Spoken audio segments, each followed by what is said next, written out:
So I'd like to preface this video by saying one thing.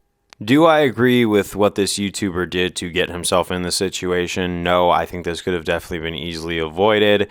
However, I kind of understand in this culture of trying to get the most views and trying to make the most exciting content, how one could go about this and not really quite think.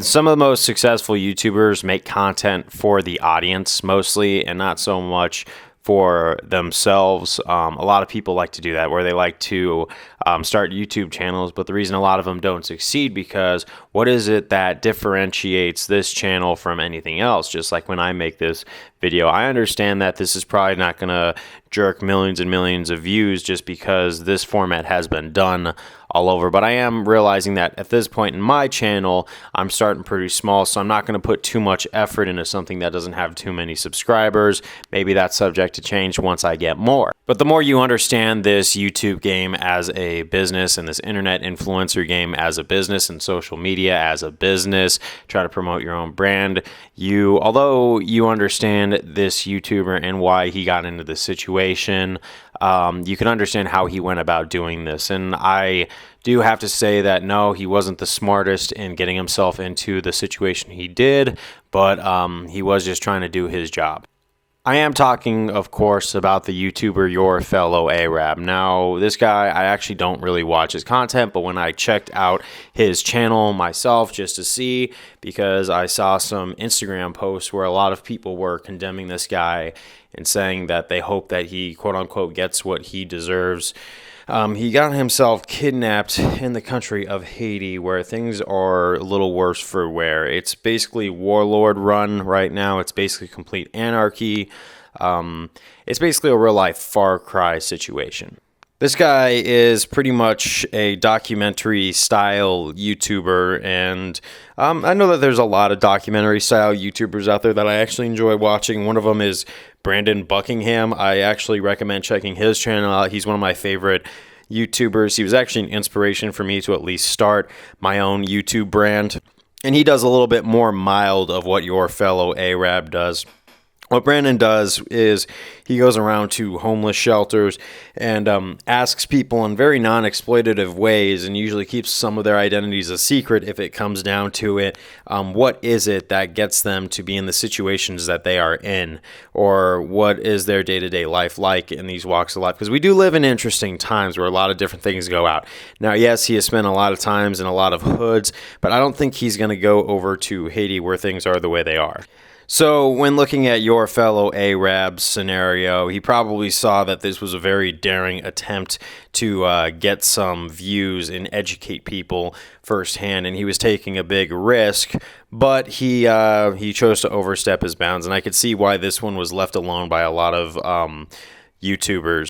Because he was looking for a warlord leader by the name of Barbecue, and I don't know if you guys understand who Barbecue is, but he is a gang leader, and you could look up on the internet why he gets what he gets the name from, and it's actually pretty messed up. He is not the most sound-minded person out there. But allegedly, YourFellowArab went out and has gotten kidnapped by this guy, and once you understand who he is, it's questionable to know whether he is coming back or not. And, in my opinion, I don't think that a lot of people who are online talking about their social media saying, good, I hope he gets what he deserves. I don't think he deserves what he might get, worst case scenario. I don't think anyone really deserves that. But I do think that it does show the desperation for clicks that our society goes through. And although you understand that this is the type of content he makes, documentary style, this is the last place anyone would really want to document, because when you're part of a documentary crew, you're going over there with a film crew, and a film crew is a person, and if they see something really messed up, they end up going really far out, and you might see some stuff that you never thought you'd see because you live in a very sheltered society.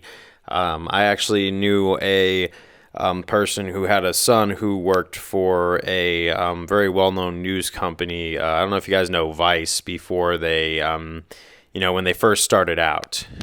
But I actually knew who this guy was. I didn't actually meet him, but I was actually supposed to go out and intern with this guy to get a little bit involved with videography and see what I can do and see what I can learn from him, because I'm always up to going out and learning from these people. But if you understand Vice News, they usually would go out and document some of the most surreal, unreal stuff. A lot of the stuff that they would document would be things that made you realize that you do live in quite a bubble and you are very blessed to live in a first world society that you do. So this guy did not come back right in the head at all. He saw some things and he actually wanted to quit the position after a while, and I didn't get the internship. And you know what? I'm kind of glad for both of us that neither did, because if he would have seen something surreal, I would have probably seen something surreal. So you kind of have to realize what happens once you step out of the world that you are used to, whether it's this guy's scenario or even your fellow Arab's scenario. All in all, I do hope that he comes home safely and not harmed, because I can only wonder what it is he is going through right now at the moment. And I appreciate the documentary hustle as a whole, because I think it's really interesting to educate people on the reality of these situations. But some realities, us as people are just not ready to handle. I think that there are certain things that humankind should not know about, or it's better left untouched. And maybe one day we might realize that there's a lot of ways to get clicks on your channel. Just some of them aren't as dangerous. Like kind of when you see those really extreme parkour videos where people are jumping on high ends of buildings that are very life-threatening, no parachutes. Those guys are taking a huge risk to get the millions of views that they are getting, and sometimes it pays off, but sometimes it doesn't. There have been those instances where if you see pictures taken before someone gets unalived, those are the people that don't quite make it back from their entertainment that they give us. And right now, it's actually coming out that YourFellowArab is actually being held with a $600,000 ransom. I don't know if he's going to pay it himself or someone's going to pay it for him. However, worst case scenario, they do pay the ransom and they just keep him anyway, because I don't think there's really an exchange that they could do with such dangerous people or evil people. I think that we are actually very blessed to live in a society where we don't have to see people that evil who view lives as just something to trade. And also, I think normal everyday people who are at home safe should count that blessing and just understand that there's some really dangerous stuff out there. There's some very malicious, evil people out there. And what are your thoughts on this? That's all I got to say.